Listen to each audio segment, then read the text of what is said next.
Alors moi, le deuxième sujet que je voudrais entamer aujourd'hui, ça serait par rapport au très beau texte de notre cher aîné Alexis Diet, qui parle en gros, la fuite des cerveaux euh, Non, de l'Afrique vers c'était Venance Conor. venant qu'on en voilà, Oui. donc des fuites de cerveau de l'Afrique vers les autres continents. Aujourd'hui, nous assistons tous à ce discours angélique de certains vendeurs d'illusions drapés dans un manteau dans leur esprit de panafricanisme. Mais quand on sort et qu'on dit à tout ce monde-là que le vrai panafricain aujourd'hui, c'est le président Alassane, nous ne sommes pas là dans la simple propagande. Nous sommes là en train de vous dire que aujourd'hui, vous voyez, les Occidentaux ont compris quelque chose. La population occidentale ne se renouvelant pas au rythme où ils veulent, parce qu'il y a de moins en moins de naissances en Europe, en Amérique, en Occident en général, si ce n'est que les immigrés qui font plus d'enfants. Dans les États-Unis où vous êtes éclaireurs, que les gens ne soient pas étonnés que dans les 10 à 15 ou 20 ans à venir, un hispanique soit président des États-Unis. Parce que ce sont ces gens-là aujourd'hui qui continuent de faire des enfants. Que les gens ne s'étonnent pas qu'un jour, dans un des pays européens, un noir soit président dans ces pays-là. On va me dire que oui, il y a le racisme, mais ces racistes-là, aujourd'hui on a même vu dans le parti par exemple de Marine Le Pen, un de nos frères noirs qui tient un des grands rôles. On a vu des vidéos circuler sur la toile. Mais un jour ou l'autre, on va voir un de nos frères noirs prendre les rênes de ces partis-là et devenir président d'une des républiques d'Europe. Là où je voulais en venir, c'est quoi? Les Européens, les Occidentaux ont compris que tous les immigrés qui sont sur leur territoire, aujourd'hui, quand ils finissent leurs études, ils ont tout intérêt à ne pas les laisser rentrer. On leur donne toutes les facilités, ils intègrent les grandes entreprises, ils produisent, et c'est au bonheur de ces pays-là. Même moi qui vous parle, aujourd'hui, je travaille dans une entreprise, mais je suis conscient que tout ce que je produis, c'est pour ce pays dans lequel je vis. C'est pour payer les retraites de ceux qui, avant moi, travaillaient aussi. Je ne contribue en rien à payer la retraite de mes frères africains. Et alors, ces gens-là, ils ont mis en place une politique parce que les immigrants qui sont sur le terrain, le territoire ou qui sont nés ici ne suffisent plus. Ils mettent des programmes pour attirer ceux qui sont encore en Afrique. Je vais prendre l'exemple du Canada où je vis. Aujourd'hui, ils ont sorti des programmes d'immigration. Ils avaient commencé par ce qu'ils appellent un peu partout le regroupement familial parce qu'ils ont pris conscience qu'un immigrant qui vient chez eux, il va falloir qu'à un moment donné, il fasse venir toute sa famille. Et comme ils savent que nous en Afrique, une famille moyenne, c'est au moins papa, maman et avec 4 ou 5 enfants. Donc, ils ont ouvert cette porte-là pour que moi qui suis venu installer ici, que j'attire mes cousins, j'attire mes frères qui sont de l'autre côté. Et pouvoir venir exploiter ces cerveaux-là et pouvoir maintenir leur niveau de vie. Ça, ce n'est pas suffisant. Maintenant, ils ont créé un autre programme qu'ils appellent Entrée Express. Dans l'entrée express, il y a deux ou trois sous-programmes. Il y a le regroupement familial, il y a l'entrepreneuriat et il y a aussi ce qu'ils appellent travailleurs qualifiés. Ça, c'est très important. C'est qu'il faut une sélection des personnes à l'entrée en fonction de leurs besoins. Vous voyez? Donc, ils ne vont plus sur place, mais ils nous attirent à venir. Et une fois qu'ils auraient dépeuplé nos pays, c'est à ce moment-là qu'ils vont revenir en force parce qu'on aura besoin d'eux. La dernière fois ici, on en discutait, et je pense que c'est Sundiata qui l'avait si bien dit, l'Afrique aujourd'hui n'a pas besoin d'aide financière ou quoi que ce soit. Nous avons besoin de transfert de technologie. Mais qui dit transfert de technologie dit des personnes qualifiées sur place pour exploiter cette technologie-là. Mais si tout le monde quitte, mais même s'ils font un transfert de technologie, ils viendront eux-mêmes pour exploiter cela. Et ce n'est pas dans l'intérêt de l'Afrique. Alors, je parlais au début de mes propos du président Alassane. Aujourd'hui, nous voyons certaines personnes qui disent on ne mange pas goudron, que le président s'endette, il a endetté le pays. Alors, on a prouvé ici à maintes reprises que entre quelqu'un qui va prendre crédit pour acheter une voiture et celui qui prend crédit pour construire une maison et mettre en location, des deux, c'est celui qui a acheté une voiture qui est le plus endetté. Et pourtant, ils ont pris le même montant. Donc, lui qui prend crédit pour construire des routes, des écoles, des ponts, et ainsi de suite, est en train de favoriser, en bon libéral qu'il est en train de favoriser l'entrepreneuriat, l'installation des multinationales. Alors, c'est là où ça devient intéressant. Parce que toutes ces multinationales qui viennent dans le pays s'installer, ils viennent avec leur technologie. Et quand ils viennent avec leur technologie, ça permet de fixer les cerveaux. Voyez-vous, ça fixe les cerveaux sur place. Et donc, veut ou veut pas, à un moment donné, ils vont être obligés de venir avec toute l'innovation qui est la leur sur notre continent et pouvoir en cela espérer récupérer le fruit de cette technologie-là utilisée sur le continent africain pour ramener chez eux. Mais c'est du gagnant-gagnant parce que, un, les cerveaux sont restés sur place, de deux, mais la population africaine n'a plus besoin d'aller se former ailleurs. Parce que la technologie est là. Parce que ce qu'on va chercher, c'est la formation à la technologie. C'est la formation aux moyens de production nécessaires à notre subsistance. Donc, là où le président, et là vous l'avez si bien dit, et dans le texte est si bien dit, il a une idéologie programmatique par opposition à ceux qui font dans du fictif, de la navigation à vue. Je citerai même les Laurent Gbagbo, de la navigation à vue. Vous voyez, donc tout ce qui est programmatique est ce qui est organisé, structuré dans un but qu'on peut suivre. Et c'est en cela qu'aujourd'hui, tout ce que le président est en train de faire, c'est quelque chose qu'il a déjà longtemps, quand il était encore à l'opposition, préparé, programmé. Et il suit son plan. On peut voir aisément quand il a pris le pouvoir, il s'est attelé dans un premier temps à beaucoup sortir, à aller faire des contacts, des rencontres, à voyager. Il y en a qui critiquaient ça. Mais ça, c'était son plan, son programme qu'il est en train de dérouler. Il a commencé par mettre la base de la diplomatie, des relations. Parce qu'il ne peut pas se développer sans pour autant avoir des alliés. Parce que lui n'a pas la technologie. C'est les autres qui l'ont. Il va falloir aller tisser des relations pour que le fruit de cette relation soit les aides qu'on lui donne, la technologie qu'on lui donne, les experts qu'on lui envoie pour pouvoir industrialiser ou développer son pays. Donc il a commencé par faire cela. Après, il a mis de la sécurité dans le pays. Premier chantier. Au bout de 2 ou 3 ans, on a vu, il a demandé aux Nations Unies de quitter le pays parce qu'il était en mesure de garantir une sécurité. Et sans sécurité, on ne peut pas se développer.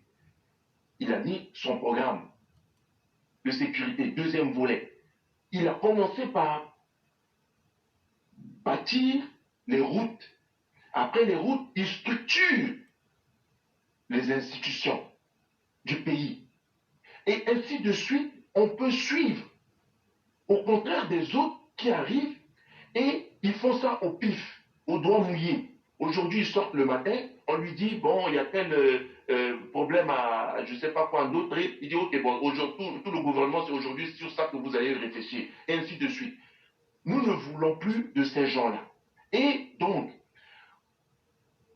quand on fait de la programmatique, aujourd'hui, on voit que le programme du président permettra à la langue, à la Côte d'Ivoire, et j'espère à l'Afrique, parce que c'est à lui que tous les chefs ont confié le plan de développement de l'Afrique en 2063, on n'a pas cessé de le répéter, que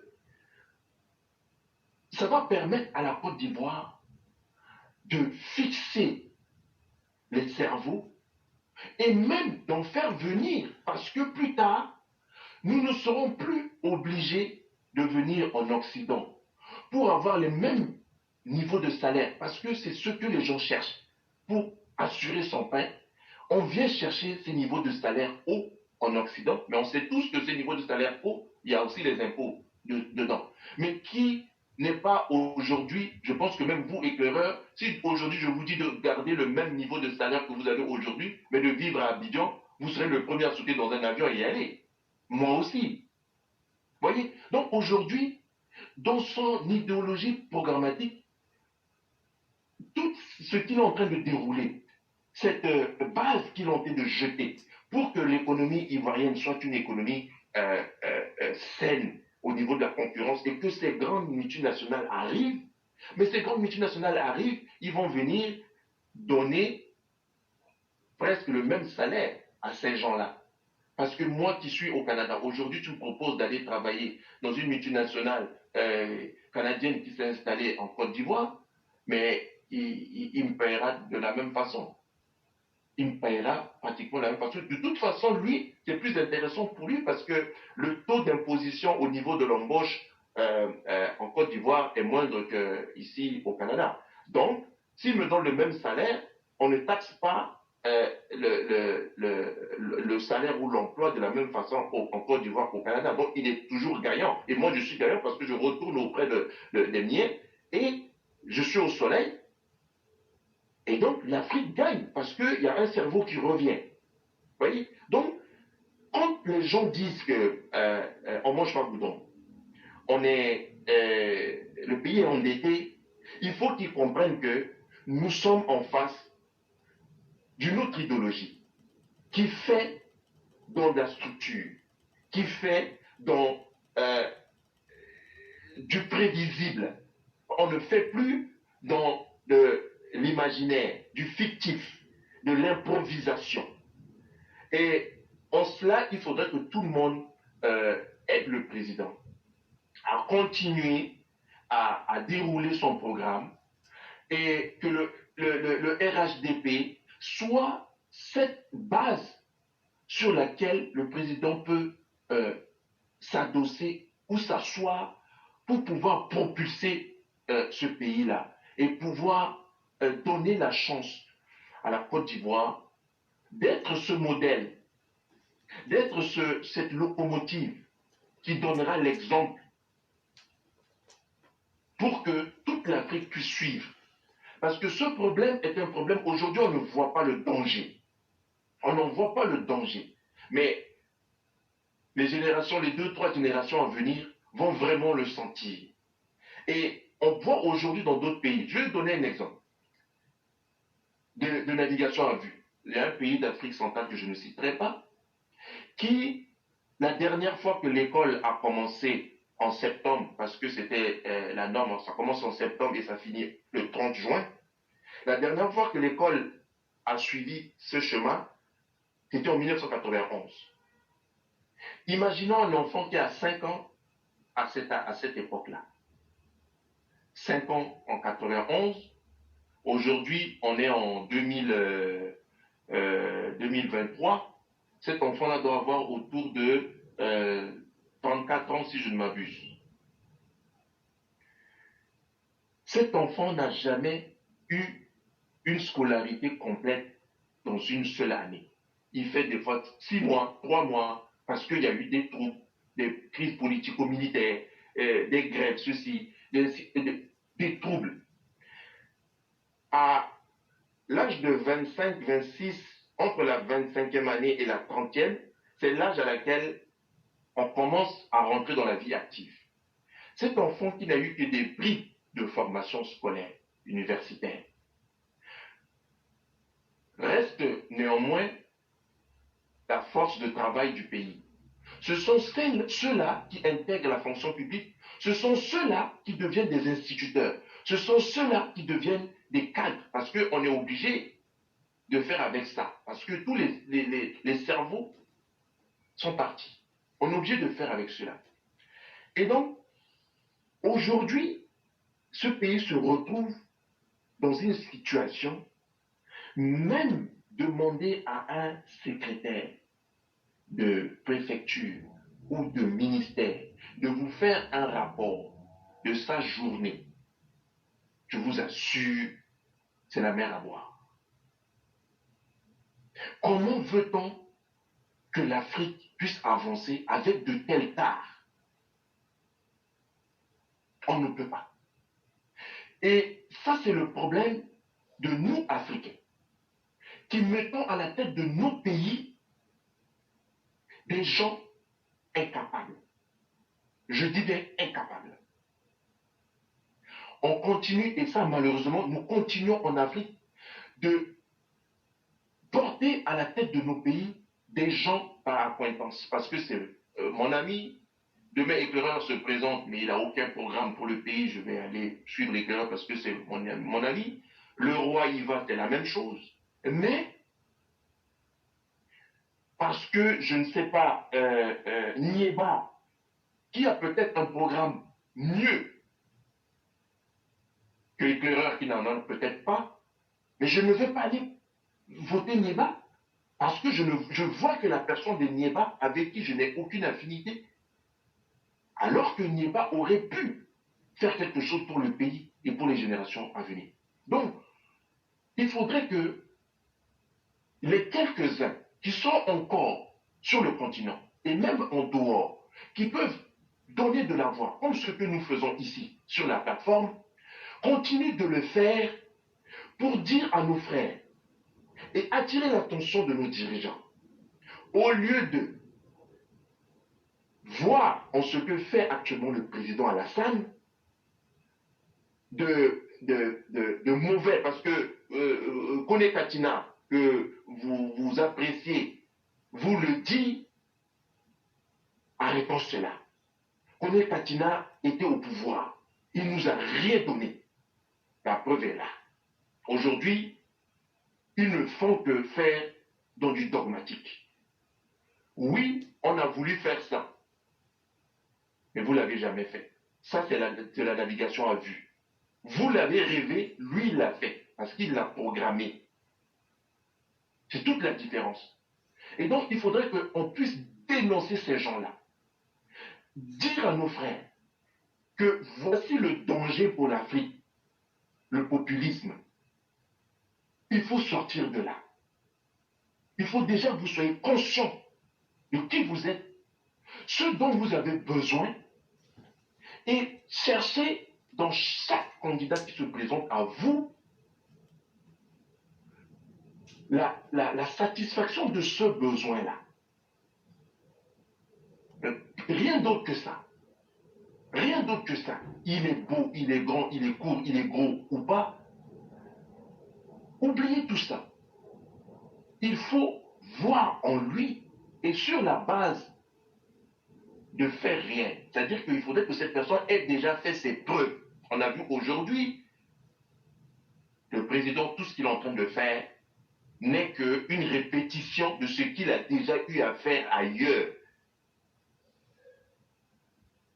Et en mieux, les exemples sont là, on ne peut plus citer. Singapour, Japon, tout ça, c'est connu. Donc, tout ce qu'il est en train de faire, c'est ce qu'il sait déjà faire. Et c'est ce qu'il sait faire. Il ne sait faire que ça. C'est comme si aujourd'hui, moi, vous me prenez, vous m'emmenez n'importe où dans le monde, vous me mettez dans une structure informatique, je ne sais faire que ça. Et si je l'ai fait ici, on m'a donné des responsabilités là où je suis au Canada, je ne vois pas pourquoi arriver en Afrique, je ferai différemment. L'informatique ne changera pas parce que je suis en Afrique. Ça restera la même chose. Ça restera des octets, ça restera des bits, ainsi de suite. Donc, je vais appliquer la même chose. Mais là où je ferai différent en Afrique par rapport à ce que je fais ici, c'est la rigueur que la pensée collective veut que chaque personne à qui on confie une responsabilité applique à son travail. C'est juste cela. Mais cette rigueur-là, on n'est pas tous nés rigoureux. On peut le devenir. On peut le devenir. Donc ce n'est pas un problème. Il y en a qui vont dire, ah oui, mais celui-là, il n'est pas très... Oui, si tout le monde s'y met, ça va devenir une seconde nature pour le pays. On a vu au temps de Laurent Gbagbo, ouais. C'était le pays de la joie. Tout le monde était versé dans l'amusement. Ça, c'était la marque de fabrique. Ça, c'était le dénominateur commun. Les quelques-uns qui voulaient travailler étaient taxés d'ennemis. Parce qu'on disait, c'était un président, comment il disait ça, je ne sais plus encore, il était proche du peuple parce qu'il s'amusait. Parce que le peuple veut s'amuser. Ils ont inculqué l'amusement. Aujourd'hui, les débuts du président Alassane étaient difficiles parce qu'il a inculqué le travail. Il a inculqué le travail. Et là, aujourd'hui, on voit que tout le peuple est en train de travailler. Donc, cher peuple, prenons conscience de ça. La première des choses, ne faisons pas confiance aux gens parce que c'est de la famille. Ne faisons pas confiance aux gens parce que c'est juste des amis. Oui, il sera ton ami, peut-être pas demain. Il sera toujours ton parent demain. Mais est-ce que c'est celui-là même qui peut faire ton bonheur?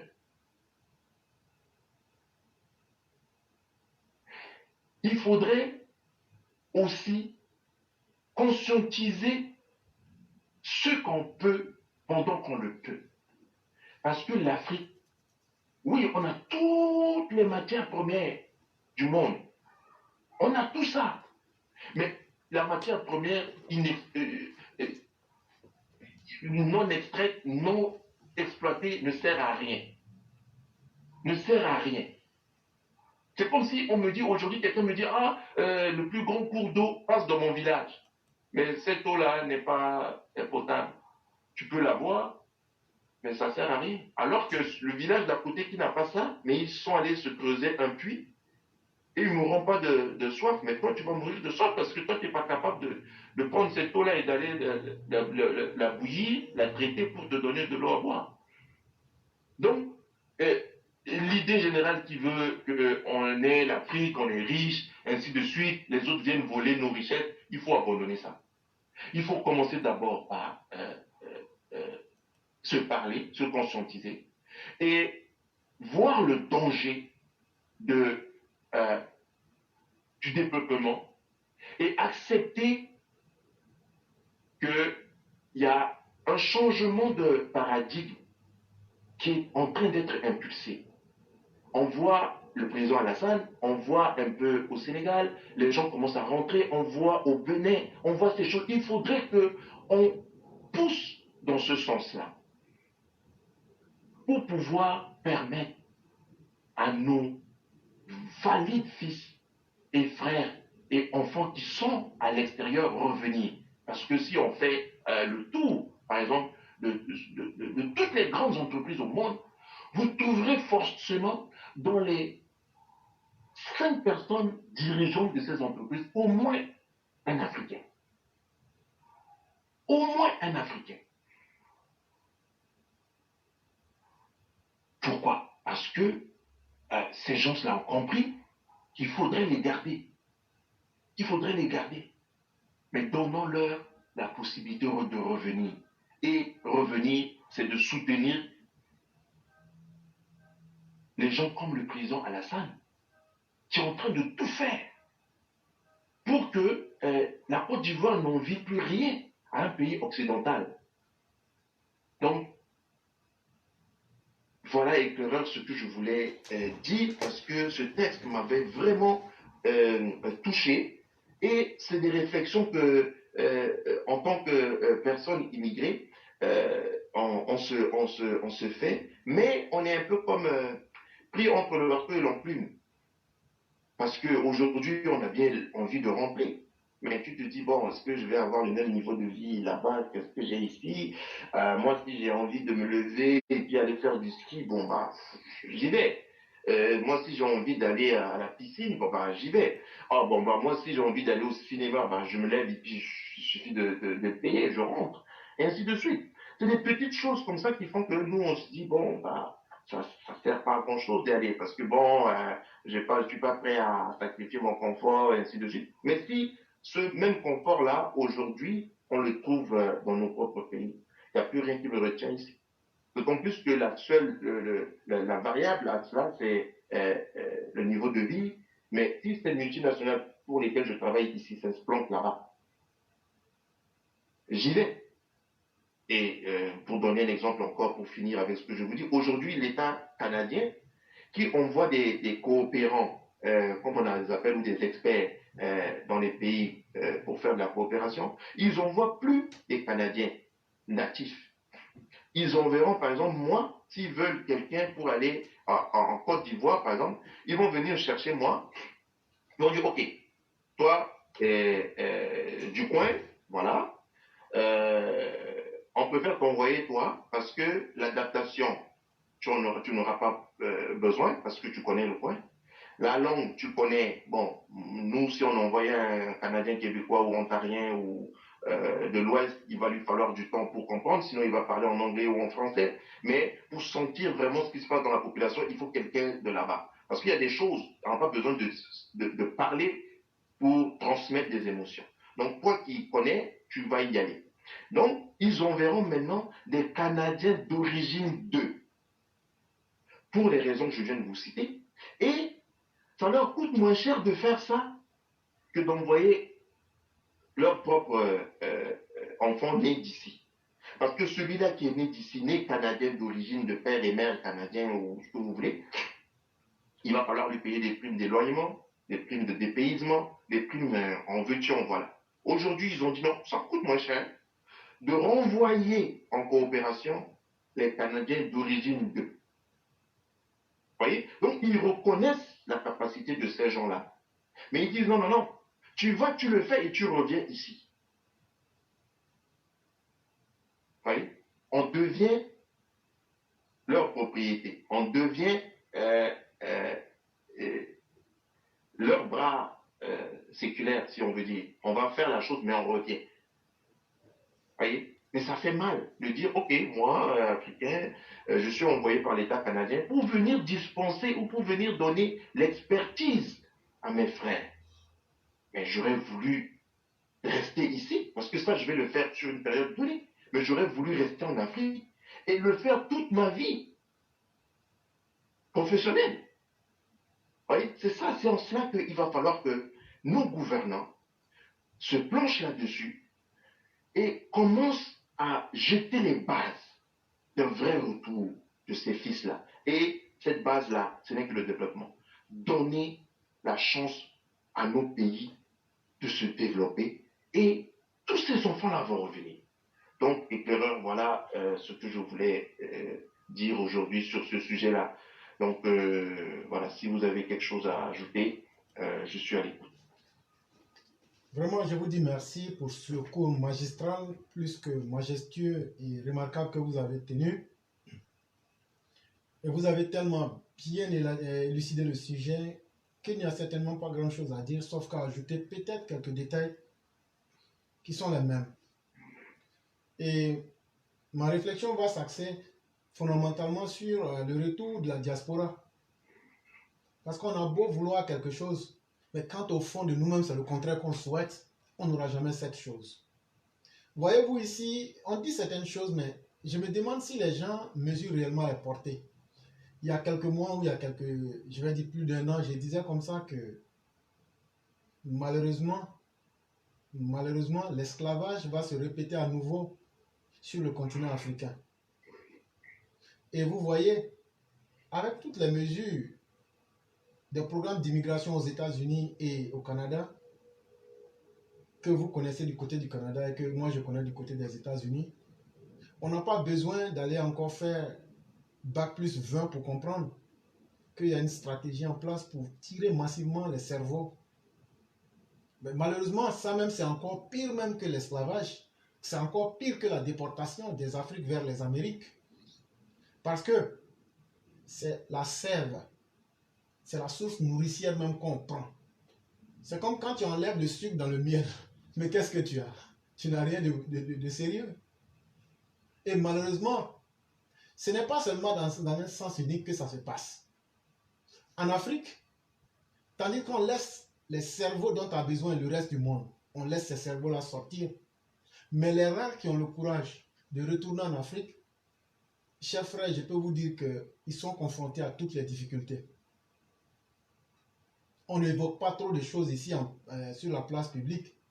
Mais, quand tu as été souvent en Afrique, dans nos pays, où nous sommes bien sûr nés, et que tu es venu pour servir pour moins que ça, pour moins que ce qu'on gagne ici, mais regardez le mépris avec lequel on te prend. Mais toi, tu as quitté là-bas pour venir encore se battre sur le peu que nous on a ici.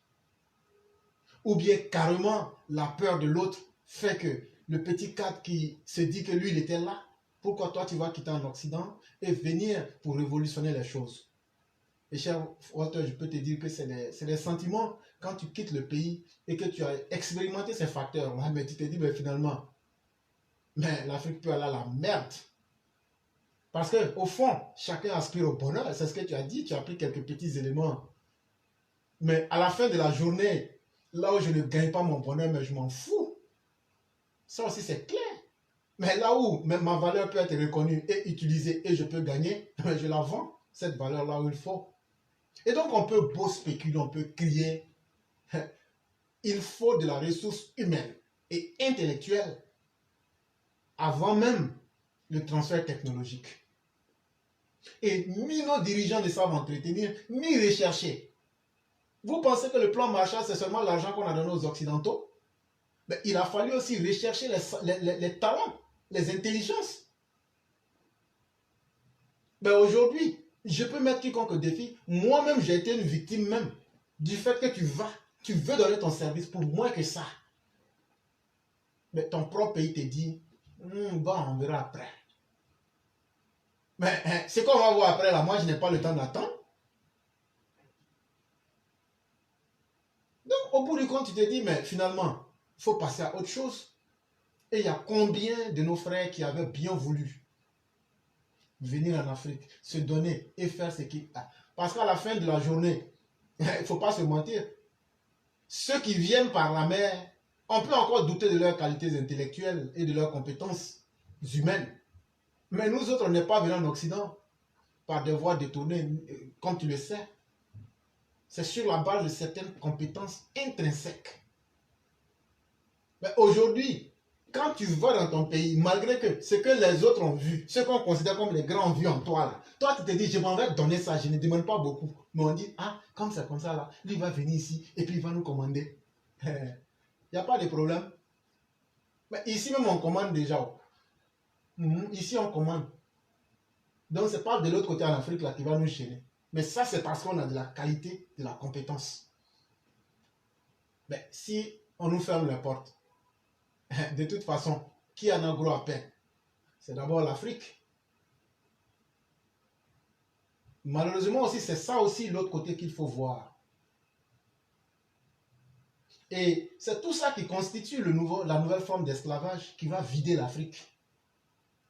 Parce qu'aujourd'hui, toute cette masse de jeunes qu'on voit avec des vidéos stupides de 2-3 minutes, souvent même de 30 secondes, on ne les met que dans les sentiments les plus primaires. On les conditionne à la médiocrité. Entre-temps, le reste du monde est en train de chercher comment aller découvrir la partie noire de la Lune. On cherche comment on va faire habiter Mars. On cherche aujourd'hui comment on va prendre l'énergie.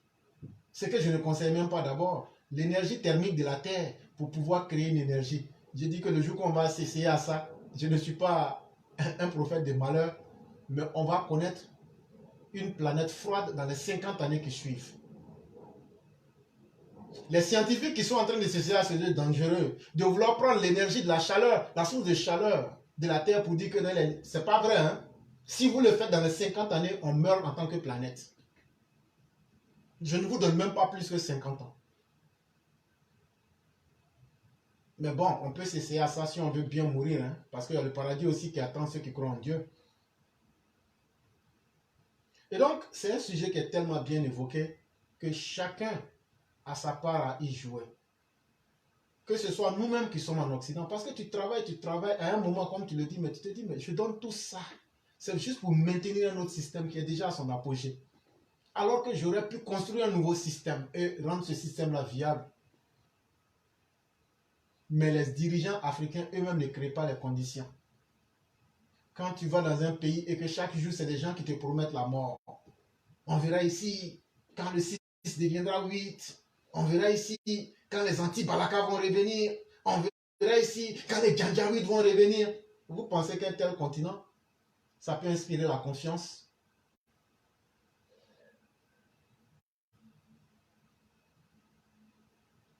Vous pensez que des gens qui ne pensent qu'au clanisme, comme c'est le cas actuellement même au RHDP, qui ne voient le bien que dans leur propre famille et qui ne visent le bien que pour les membres de leur famille et qui se disent tout le reste, c'est des corps étrangers qu'il faut rejeter.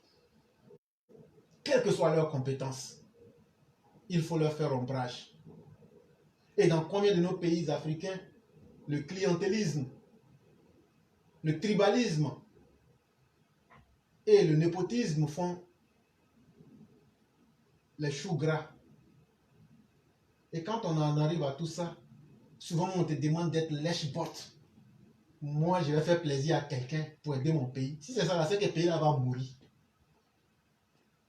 Hey, moi, j'ai mes qualités. Je ne peux pas faire plaisir à quelqu'un. Soit on m'utilise en fonction de mes qualités, ou soit je me cherche, je me casse, comme dit l'autre. Il n'y a rien à faire. Il y a toujours mieux ailleurs. Et surtout, ça pose la question des enfants que nous aurions eus en Occident. Est-ce qu'un jour, avec le comportement de l'Afrique, on peut les convaincre à revenir en Afrique? Et donc, ils seront utiles à d'autres continents. C'est aussi cette problématique-là qu'il faut poser. Quand des milliers d'Africains se retrouvent en Occident, travaillent dur et collectent de l'argent, mais que ceux qui sont restés au pays se mettent dans des petits calculs pour essayer de voler leur argent durement acquis, comme dans les programmes de maisons à caractère social. Comment est-ce que ça peut nous donner de la confiance? C'est aussi ça la vraie réalité en Afrique. L'Afrique même encourage même à tuer les compétences, à donner envie à ceux-mêmes qui pouvaient retourner de ne pas du tout retourner, parce qu'on crée toutes les conditions pour vous décourager. Et dans ce domaine, ceux qui sont là-bas, qui ont un peu de qualité, l'Occident les tire, les phagocyte, et finalement, c'est l'Afrique qui perd doublement. Et donc demain, sur un continent où il n'y a pas de matière grise, à quoi aura servi vos gisements d'hydrogène? À quoi aura servi ces tonnes d'or qui sont dans vos sols?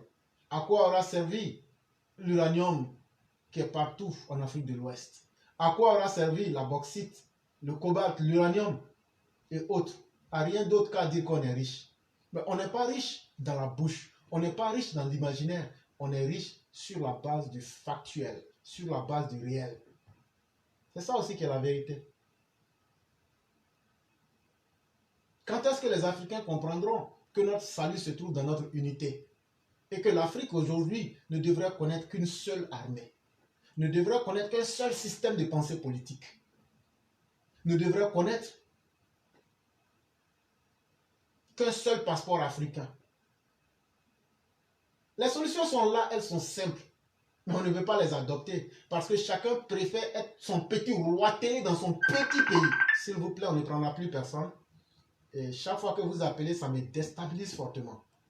Et ça me déstabilise fortement. N'appelez pas. Surtout que nous sommes en fin d'émission.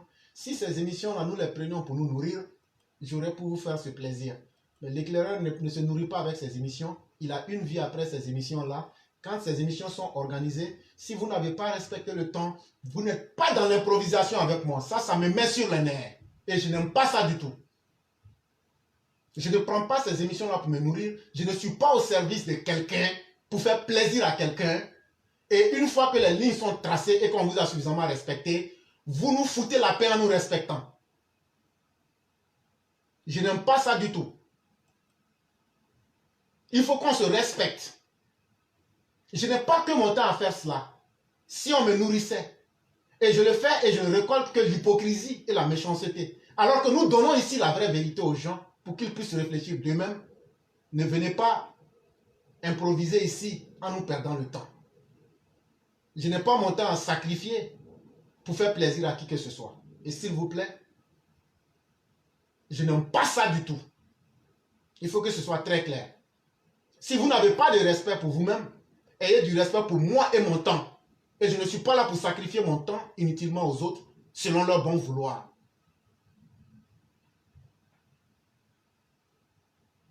Et surtout qu'on évoque un sujet très important, vous venez carrément de nous déconcentrer. Je vous dis merci infiniment d'avoir fait cela. Et donc, Walter, j'allais m'arrêter là et vous permettre de nous faire la conclusion. Ok. Là, je suis désolé pour ces gens qui ne comprennent jamais que ici, on est structuré, ordonné. Mais bon, j'espère que ça ne se répétera pas. Mais avant de terminer, vous voyez, surtout vous venez de dire, il y a un exemple comme ça qui m'est venu en tête. Et je vais le dire pour saluer encore une fois de plus ce qu'est en train de faire le président. Ce qu'il est en train d'inculquer pour la Côte d'Ivoire. Il y a aujourd'hui en Côte d'Ivoire le directeur technique de la Fédération ivoirienne de basketball. Tout le monde pourra le vérifier. C'est un Centrafricain d'origine. Ce monsieur-là fait partie a côtoyé les meilleurs basketteurs américains des années 80 à 90. Les Olajuwon, les Charles Barkley et tous ces gens que vous connaissez, ce monsieur a côtoyé, et si ce n'était un des meilleurs. Mais comme chacun a sa chance, il n'a pas pu intégrer la NBA et aller plus loin. Il s'est retrouvé en Europe, en Espagne, où il a fait toute sa carrière professionnelle. Et ce n'était pas le dernier dans son domaine qui est dans le basket pivot. C'était un des meilleurs du championnat espagnol. Et il est devenu un cadre de la FIBA. Ce monsieur a décidé de revenir aider la Centrafrique. Écoutez-moi bien. Il a donné ses conditions, le salaire alors très très inférieur à ce qu'il touche en Europe. Et pour travailler, parce qu'il est structuré, il est habitué à un standard, il a demandé certains outils de travail. Internet pour se connecter, parce qu'aujourd'hui tu ne peux pas dire je vais aller suivre les performances de mes joueurs en prenant l'avion toutes les semaines pour aller voir. Avec Internet, on peut tout faire. Un téléphone pour communiquer, un ordinateur pour travailler. Et bien, tout cela était devenu trop pour eux. Ils ne sont pas capables de lui fournir ça, mais ils sont capables de faire des dépenses sur certaines choses inutiles. Et bien, figurez-vous, quand il a abandonné ce poste-là, parce qu'il n'a même pas commencé, hein, il n'a même pas commencé, vous voyez, le ministre qui déclare que pourquoi est-ce que le directeur technique doit gagner plus que lui? Parce que pour lui, le ministre doit gagner plus que tous ceux qui sont dans le département. Aberration.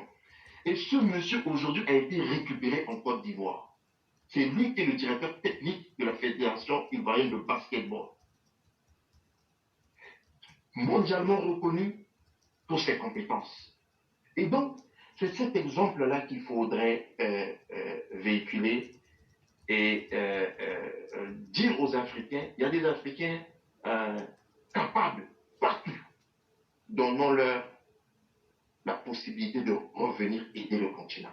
Donc, c'est cet exemple-là que je voulais donner de façon factuelle. Et il est encore en Côte d'Ivoire, il vit là-bas. Il aide la fédération ivoirienne qui a des super résultats aujourd'hui.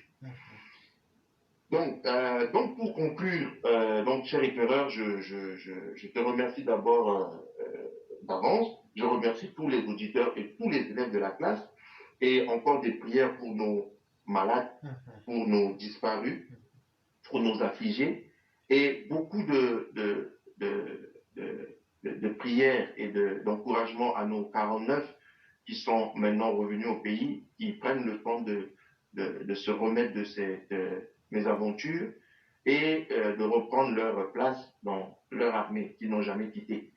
Aussi, je voudrais lancer un appel aux militants, dire qu'ils ne prennent pas cette situation comme qu'ils ne soient pas affligés par cela. Au contraire, il faudrait que ça soit un tremplin, il faudrait que ça soit le point de départ de l'affirmation de leur statut de militant. Parce que sans militant, il n'y a pas de parti politique. Donc il faudrait qu'ils prennent ça, que ça soit ce jour le point de départ du respect du militant.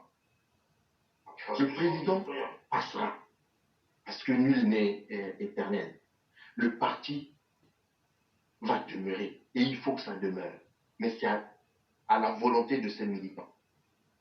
Il faudrait vraiment que tout le monde soit éveillé, à l'écoute et de faire mentir ceux qui veulent détourner la volonté populaire. À nos dirigeants d'Afrique, donnez les moyens à vos pays. Faites en sorte que votre passage à la tête de vos pays soit une bénédiction pour ce pays-là et non des tares. Parce que bon nombre, c'est ce qu'on retient d'eux, c'est une tare. Donnez la chance à vos pays de faire revenir les fils valides pour aider l'Afrique. Parce que le bonheur de l'Afrique se fera en Afrique avec les Africains. Sinon, tous les autres autour de vous sont en train de monter des stratégies pour vider le continent de ses cerveaux et plus tard de vos ressources. Parce que si tous les cerveaux sont partis, pour pouvoir transformer vos ressources, ça va se faire chez eux et on vous le retourne au prix fort. À toi, éclaireur, je te souhaite un très bon week-end, à toute la classe aussi, ainsi qu'au président de la République. Et je n'oublie pas, éclaireur, même si tu dis que mon nom sera à l'aéroport, je reste fixé sur mon objectif. Ça, c'est la petite note humoristique pour la fin. Mais il ne faut pas prendre de gros risques aussi. Parce que le chasseur peut devenir la proie.